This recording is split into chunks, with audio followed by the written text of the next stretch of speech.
Communication District Finance meeting. It's good to see each and every one this morning, and we will be meeting in the small courtroom next Wednesday. So I want to let everybody know on that. We've got, first thing we'll do is we'll go let Stephanie call a roll.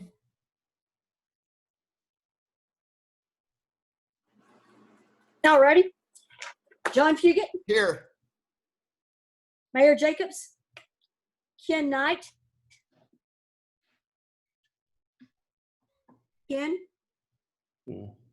Darren Long. You got the whole board, Stephanie, instead of the finance committee.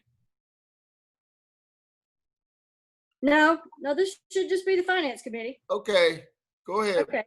All right. So no Ken Knight? Not yet. Okay. Darren Long? Chief Thomas? Here. Nikisha Thompson? Here. Okay, we have 3 out of 6. I think we need, we'll need one more to pop in here. Let me see if I can text Ken or Darren. But yeah, we'll need one more, I think, to pop in to get you a quorum. Yeah.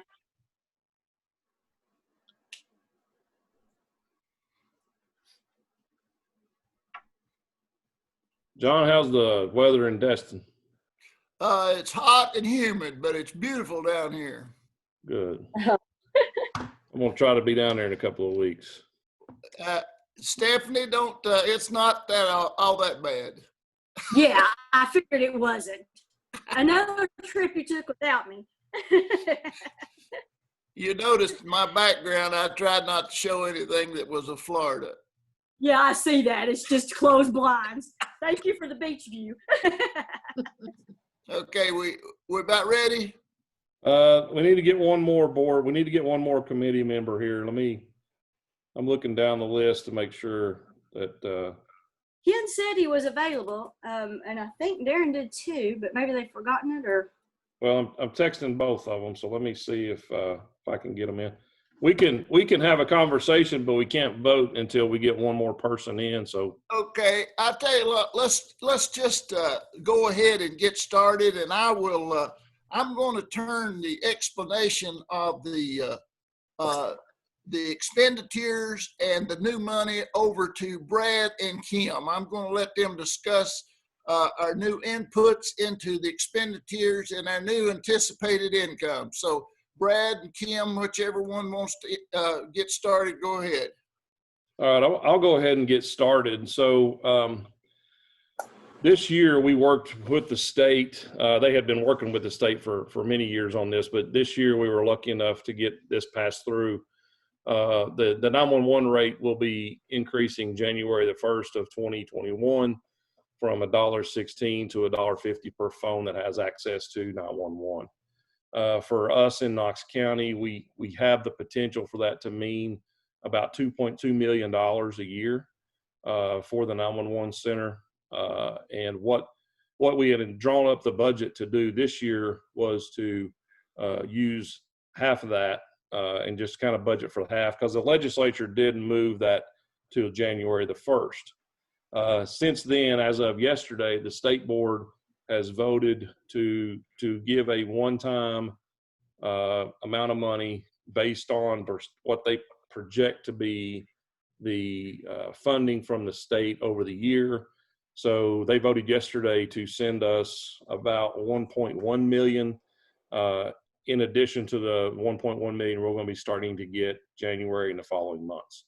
So we should see a full year of that 2.2 million coming to us, but we still did not budget all of that. We wanted to make sure that smoothed out to figure out exactly what we have. We don't want to spend up to that amount just yet. We want to be cautious. But the budget that we have presented to you guys has some significant growth in it. It's got growth in positions. We're trying to get 4 new call processors that will allow us to we don't have any really built-in relief for training and for leave and sick leave and things like that. So we really want to focus this year on training our people up. Personal development is something that we lack as an organization, both on the front line and in the leadership side of the house. And so we want to increase both of those. You'll see that in the budget. We want to add those 4 positions.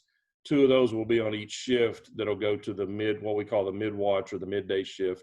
They'll work from noon to midnight when it's the most busy.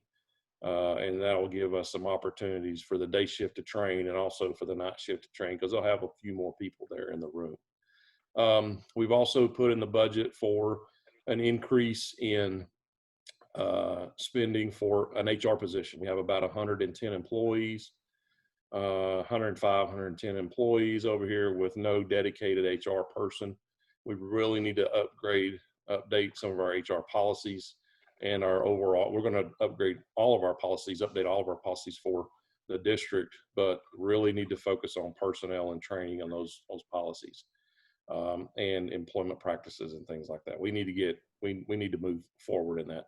Now when we drew this up, we had put in for a position, a full-time position. We'll work with the personnel team if that's the route we go to design a policy and HR person position, job description. But we've also had conversations with a few folks that use HR consultants. And so we're going to go and look at both paths and see if we want somebody in the building full time or if we just want to hire an HR consultant. But right now we're going to ask for in the position, a position for that. Some other things. So I talked about, that's all the personnel stuff that we've talked about adding. Capital needs, capital requests. There's 2 significant capital requests in there. The new backup site. We need to have a new backup site just due to the fact that KPD is leaving where we currently house our backup site, but it's woefully inadequate for a district our size. And the city has offered a lease to us. We're still working with Don and David Brace on that lease to make sure that we have what we need in there. The city's going to give us the space for $1, the 3rd floor of the women's pavilion for $1, and we are going to build it out. It's going to cost us probably $2 or $3.6 million or so to build that out, and some other money to fund the FF&E, the furniture and the computers and such as that. We have also discussed moving KEMA, Knoxville Emergency Management, out of our building and put them over there at that backup site. That does a few things for us. It gives us space over here to grow, which we're pretty cramped. They are cramped over here as well. They don't have the adequate space. And so what we're going to do is move them over there in a permanent spot. So we'll have a permanent group of people in our backup site to make sure that it's up and the building is up to snuff and everything's going on well over there.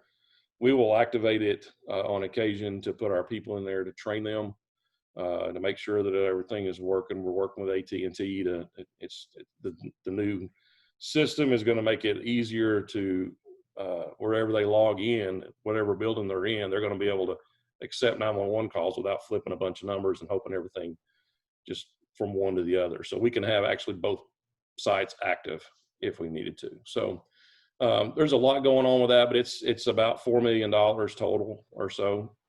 And we're going to do that over 2 years. We have the money inside of our maintenance and equipment budget for that, or technology budget for that. It's one of those big ticket items that we want to do. You'll also see that new consoles in our current center, we would like to get, they're 17 years old, kind of falling apart.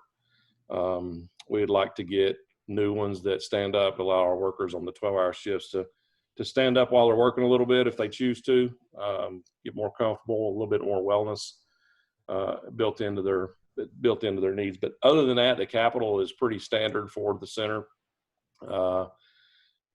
I guess I'll stop there and ask if anybody's got any questions what we've covered so far. Now, Brad, we're only looking at about $1.2 million on this year's expenditures on the capital improvements. Is that correct? Yeah, well, the 1.2 million, we're going to do it half and half, but the 1.2 million is the number that we're looking at pulling out of the technology fund. But it is, that money is going to be quickly replaced with the state money that they just allocated. So we're gonna, you told me we would have about a $300,000 cushion between what we're spending on capital expenditures this year and what we're expecting to get in. Yeah, we should have a little bit of a cushion there. The new state money versus the money that we've put in the budget, the new money. Yes, sir. Well, So what we're spending, Brad, we're bringing it in January. Is that what you're saying? We're spending out about 2 million and bringing in 2 million? Yeah, so the first year it should equal out on that, but you know, some of the money that's coming in from the state will go to operations. I mean, so we've got money, we've got a 12 million or so in our technology fund currently. So we'll spend that down and then just replace it at the end of the year with the money that's in excess from the state that we don't use. Okay. Is the money from the state, is it earmarked for certain things, or you can be utilized for anything? It can be utilized anything. I mean, there is standards in the law that tell us what we can spend the tariff money on. And it deals with 911 calls, computers, and training and all that stuff. There's several items we can spend it on, but it is regulated heavily by the state. Okay. If you could, when you get that HR position, I would like to send it out to a group if you're going to put it out, to see if I could help send it out and maybe get some people to actually come in and interview for it, maybe. Yeah, we will. We'll have to. We want to post it because we want. I don't think we have an expertise in house to do that, and so I think we'll want some outside, and we'll post it and hopefully get a group of great candidates. Any other questions? Don, are you getting all the paperwork in order to do this transition, the backup unit with the city? Yes, in fact, Brad and I are going to meet in the morning. We've got the first draft of the document, so I've already been through that, and he and I are going to sit down in the morning and start that process. Okay, that sounds great. Any other questions? Has anybody else come on, Brad, that we can vote on this budget? No, I'm looking for, Darren is telling me he's hung up on another meeting, and I'm looking for Ken. He hasn't responded to my text yet. Let me see if Darren is able to pop off. He's I think at work, but of his meeting. But I will going in a little bit of. I talked to personnel a lot about this earlier, the personnel committee, because it dealt with their side of the house. But you guys get the whole budget to look at. But we're also looking at a lot of leadership development. That's you'll notice that when we took our training and up to $25,000. You got an email about that yesterday. We're engaging with the NAFI School of Leadership at UT to come in and possibly we want them to talk to our leadership and our supervisors that we currently have, and to reach out to other 911 centers and public safety folks, their leadership. And there's a group of classes that we're going to take here at the center. But we also have some other training that they have that they're going to open up to us for a fee. We're looking at that. We haven't fully committed to that because I want to look at the what training is available and how it helps everybody in the center. But if we do that with them, if we sign a contract with them, we'll have full access to all of their online materials to all of our people. And I think investing in those folks is something that we desperately need to do. Well, since we got this extra money that came in, I think that's a good place to spend it, is to upgrade our training. And looks like we've pretty well got the money in place to take care of our capital investment.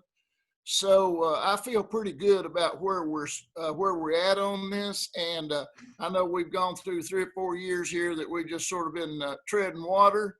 And I appreciate the fact, Brad, that you are looking at getting us to the 21st century on our 911 performance and operation. Yeah.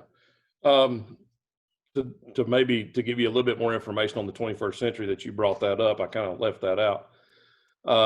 We're soon to start testing text to 911.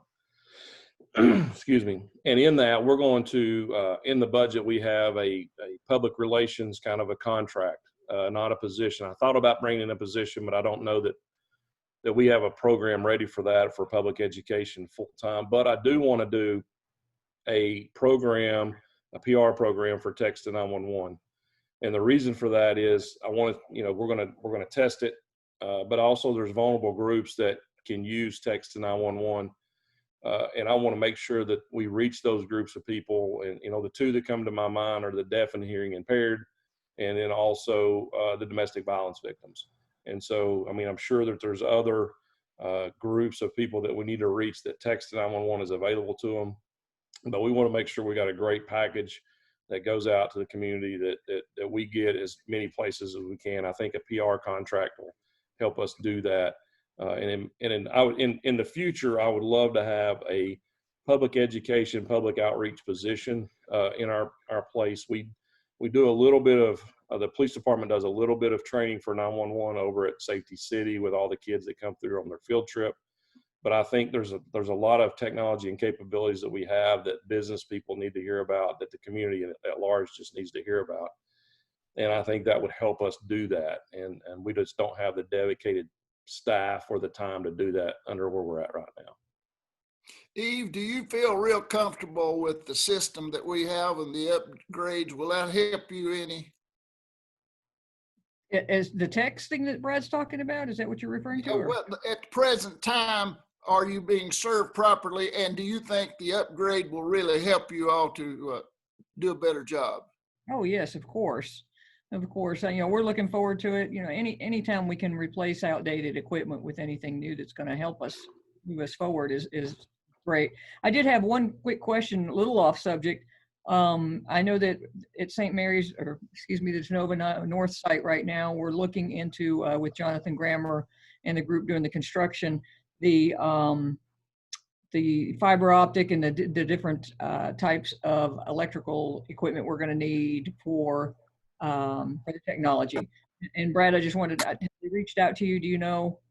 Mm-hmm. Yeah, I'm looking at my calendar. I think we meet with them tomorrow at 2:30. Okay. And so we have to, of course, we've got multiple people that'll be at that meeting. We've AT&T, or not AT&T, but Knox County IT will be in there with us, and us, and of course the city's already in the meeting and in the process. But we're going to meet with them on the low voltage equipment and our needs into that building. And so we feel like we're in a good position. Jonathan has been fully engaged with us, and of course we've got to bring city and county stuff in there as well. But I don't think it's going to be a problem because the fiber is going to be there for us that we need, and so I think that's important. But we're meeting with them tomorrow at 2:30. Okay. Good. Brad, too, a little bit off the subject. We were talking about your leadership and development. Are you going to, giving the sort of the season that we're in here, are we going to do any diversity and inclusion training as part of the training with your leadership? I know a lot of boards that I'm on are now actually doing that type of training for their staff. Is that going to be included in your new training? Yes, it is included in all of the material that I've looked at from the NAFI School of Leadership, but that's something that's important to us as an organization. And I think that it'll be included in all of our customer service the customer service part of it, and also our leadership part of it. We've not got anybody on yet, Brad? No, I think without a quorum, I think we can, we may have to have a quick vote on the board day over at the small assembly room at City County Building. Don, is that correct? If we can't get a vote in here today, is there a way to do that right before the budget? Yeah, I think that would be fine when we get to the finance part of the conversation. Just have the members of the committee are there, take a quick vote as a committee before we then go to the full board vote. Okay.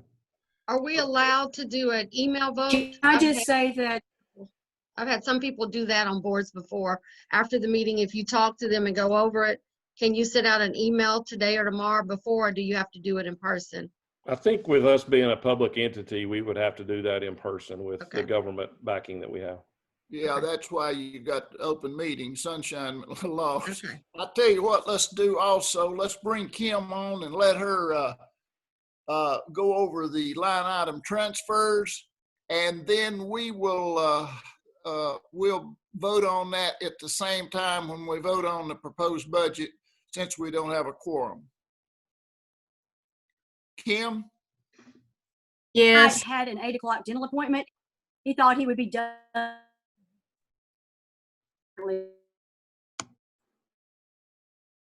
I didn't hear you, Steph.